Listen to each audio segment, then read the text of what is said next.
Para muitas pessoas, Deus é uma coisa muito complicada.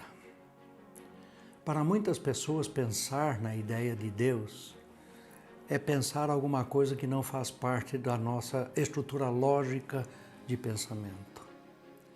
Pensar em Deus é uma coisa meio fora de moda, meio fora de oportunidade.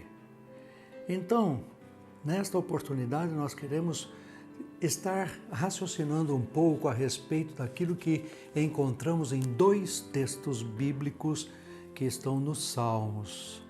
O primeiro é Salmo 14, versículo 1, que diz assim: diz o insensato no seu coração, não há Deus. Corrompem-se e praticam abominação, já não há quem faça o bem. Numa outra versão, nós encontramos esse mesmo versículo de uma forma um pouco diferente. Diz o tolo em seu coração, Deus não existe. Corromperam-se e cometeram atos detestáveis, não há ninguém que faça o bem. O outro texto, ainda no Salmo 53, versículo 1, diz mais ou menos a mesma linha de raciocínio, nas seguintes palavras: diz o insensato no seu coração, não há Deus. Corrompem-se e praticam iniquidade, já não há quem faça o bem. E da mesma forma, na tradução alternativa, diz o tolo em seu coração, Deus não existe. Corromperam-se e cometeram injustiças detestáveis, não há ninguém que faça o bem. Na verdade, são dois textos que dizem exatamente o mesmo conteúdo, o mesmo sentido. A história do ser humano é cheia de contratempos. Desde os antigos gregos, que a grande preocupação do ser humano é responder algumas perguntas que lhe assomam, que vêm à sua vida em alguns momentos da sua história. Algumas delas são: quem sou eu? Por que estou aqui? Qual a razão de ser da minha existência? Qual o tempo de minha vida? Por que o ser humano envelhece? Por que tenho que morrer? O que vai acontecer comigo depois da morte?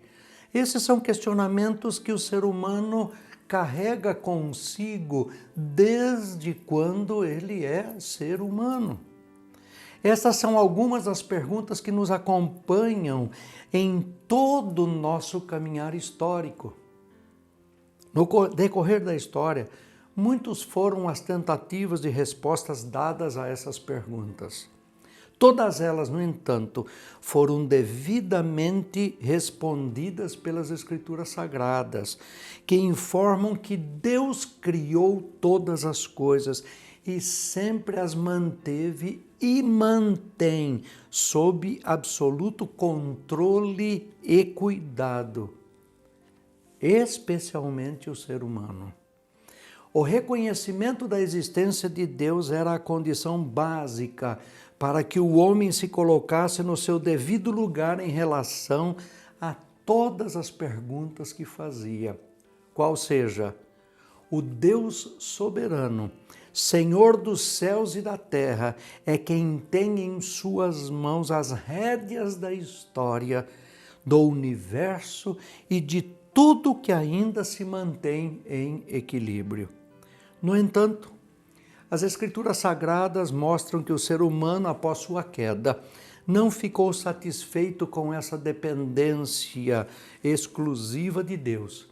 E sendo levado pela mentira de Satanás, aliás, o pai da mentira, que tentou tomar o lugar de Deus para se tornar Deus, embora fosse criatura. A Bíblia diz que Deus criou um espírito poderoso, inteligente e muito bonito, que era o líder entre todos os anjos. Ele foi chamado Lúcifer, que significa aquele que brilha. e ele era muito bom. Mas Lúcifer também tinha uma vontade com a qual ele podia escolher livremente. Uma passagem de Isaías, no capítulo 14, registra a escolha que ele fez. Isaías 14, nos versículos 12 a 14, acompanhem aí comigo a leitura desse texto. Como caíste do céu, ó estrela da manhã, filho da alva, como foste lançado por terra, tu que debilitavas as nações. Tu dizias no teu coração, eu subirei ao céu, acima das estrelas de Deus exaltarei o meu trono, e no monte da congregação me assentarei, nas extremidades do norte. Subirei acima das mais altas nuvens e serei semelhante ao Altíssimo. Lúcifer, como Adão, tinha uma decisão a tomar. Ele poderia aceitar que Deus era Deus ou poderia decidir escolher que ele seria o Deus de si mesmo. As repetidas vezes que ele disse, eu serei, mostra que ele escolheu desafiar Deus e declarar a si mesmo o Altíssimo. Uma passagem em Ezequiel mostra um registro paralelo da queda de Lúcifer. Vamos encontrar em Ezequiel, no capítulo 28, nos versículos 13 a 17. Acompanhem comigo. Estavas no Éden, jardim de Deus. De todas as pedras preciosas te cobrias, o sárdio, o topázio, o diamante, o berilo, o ônix, o jaspe, a safira, o carbúnculo e a esmeralda. De ouro se te fizeram os engastes e os ornamentos. No dia em que foste criado foram eles preparados. Tu eras querubim da guarda ungido, e te estabeleci. Permanecias no monte do Santo de Deus, no brilho das pedras andavas. Perfeito eras nos teus caminhos, desde o dia em que foste criado até que se achou iniquidade em ti. Na multiplicação do teu comércio se encheu o teu interior de violência e pecaste. Pelo que te lançarei, profanado, fora do monte de Deus, e te farei perecer, ó querubim da guarda, em meio ao brilho das pedras. Elevou-se o teu coração por causa da tua formosura, corrompeste a tua sabedoria por causa do teu resplendor. Lancei-te por terra, diante dos reis te pus para que te contemplem. A beleza, sabedoria e poder de Lúcifer, todas as coisas boas criadas por Deus e que foram disponibilizadas a ele, o levaram ao orgulho. Seu orgulho o levou à rebelião, mas ele jamais perdeu qualquer dos seus poderes e habilidades. Ele agora está liderando uma revolta cósmica contra seu Criador, na verdade, ver quem será Deus dos seres humanos. Sua estratégia é alistar a humanidade para se juntar a ele, ao tentar a humanidade para que façam a mesma escolha que ele fez, amar a si mesmos, se tornarem independentes de Deus e desafiar a Deus. O cerne do teste da vontade de Adão foi o mesmo teste de Lúcifer. O teste apenas foi apresentado de maneira diferente. Ambos escolheram ser Deus de si mesmos. Uma das principais características da era moderna, assim constatam diferentes vertentes da filosofia atual, é o fato que nela Deus morreu.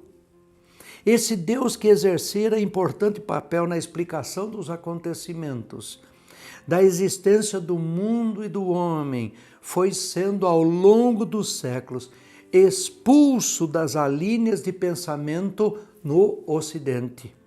Nietzsche, no final do século XIX, foi quem, com maior ímpeto, anunciou a morte de Deus. Deus está morto.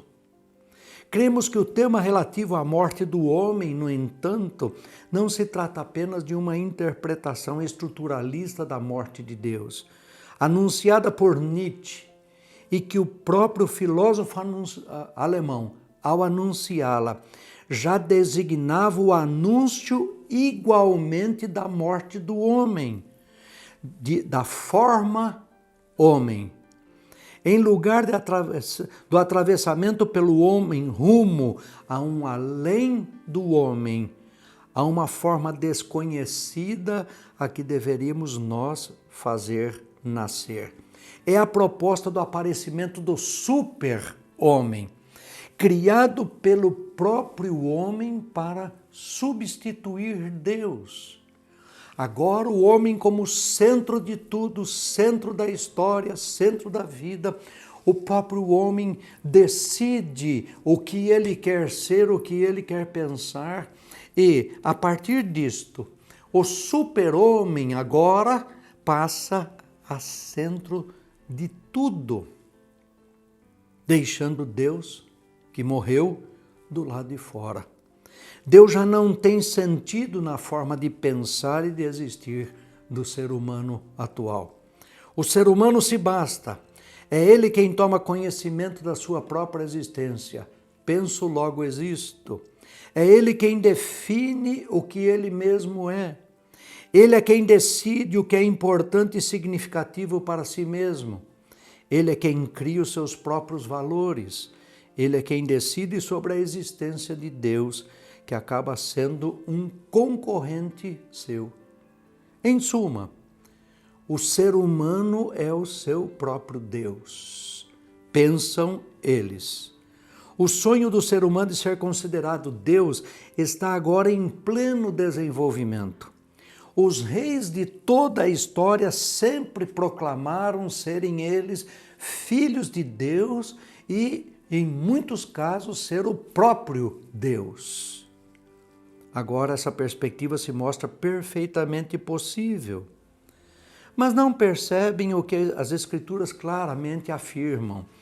Em Apocalipse capítulo 3, versículo 17, nós encontramos o seguinte: pois dizes, estou rico e abastado e não preciso de coisa alguma, e nem sabe que tu és infeliz, sim, miserável, pobre, cego e nu. Há verdades, no entanto, que mostram que Deus está acima de tudo e de todos, e que o homem jamais pode se considerar no mesmo patamar em que o Deus soberano está. Vejam o que está escrito em Isaías, no capítulo 45, versículo 5. Eu sou o Senhor, e não há outro. Além de mim não há Deus. Eu te cingirei, ainda que não me conheces. É interessante observar que a palavra de Deus, ela, ao reconhecer a existência, ao reconhecer o papel que Deus exerceu e continua exercendo na história do ser humano, é um papel primordial, fundamental. E é um papel fundamental para que nós possamos entender o nosso lugar, aquilo que efetivamente nós somos, ou seja, pó, nada mais do que isto. Não sendo nós regenerados pelo sangue de Jesus Cristo, para nascer de novo, nós não somos absolutamente nada. Segundo Crônicas, nós encontramos no capítulo 6, versículo 14, as seguintes palavras, acompanhem aí comigo.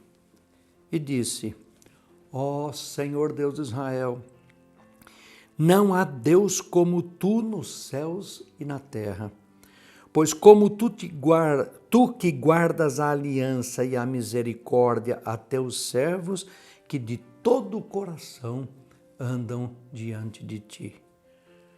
O ser humano precisa reconhecer aquilo que está no Salmo 40, versículos 17. Diz assim: